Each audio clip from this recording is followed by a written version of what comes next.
আপনারা সবাই জানেন এই পুজোর সময় টেক্কা এবং বহুরূপী রিলিজ করছে, তার সাথে শুনছি আর একটা সিনেমা রিলিজ করার কথা, সেটা হচ্ছে মিঠুন চক্রবর্তী শাস্ত্রী।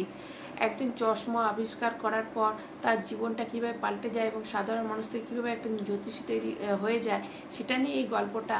এবং দেবারতী মুখোপাধ্যায় নির্বাচিত গল্প থেকে এই সিনেমাটি তৈরি করা, গল্পটি নেওয়া হয়েছে এবং এর ডিরেক্টর হচ্ছে প্রতিকৃত বাসু এবং অভিনয় করেছেন দেবশ্রী, শাশ্বত, সোহাম এবং মিঠুন চক্রবর্তী এবং অনির্বাণও আছে।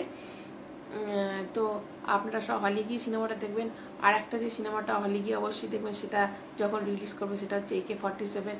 জানি না কেন প্রত্যেকটা বাংলা মানে বলার পরই আমি এই সিনেমাটার কথা বলি, কারণ আমি সিনেমাটা জাস্ট ভুলতে পারছি না।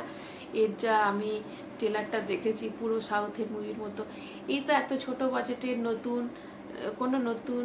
মানে নতুন মুখ, কোনো হিরো নেই, বড় কোনো স্টার নেই, তো এত কম বাজেটে এরকম যদি কোনো সিনেমা বানানো হয়, এই সিনেমাগুলোকে প্রমোট করা অবশ্যই উচিত, এই সিনেমাগুলোকে হলে দেখা অবশ্যই উচিত, অবশ্যই এই সিনেমাগুলো দেখবেন। তার সাথে যদি AK-47 যেদিন রিলিজ করবে, প্লিজ সবাই মিলে হলে গিয়ে আমরা সবাই দেখব এবং আমি তার রিভিউ দেবো। তো যখন করবে রিলিজ, তো আশা করছি আপনারা সবাই কি সিনেমাটাকে প্রচুর পরিমাণে দেখে হিট করিয়ে দেন। যদিও শুনছি এটা অনেক হিন্দি ভাষাতেও ডাব হবে, তো ভালো, কেননা বাংলার ওপর অতটা হয়তো ভরসা পাচ্ছে না, কিন্তু আমরা কিন্তু হিট করিয়ে দেবো, তাই না? ঠিক আছে, আজকের মধ্যে একটু টাটা।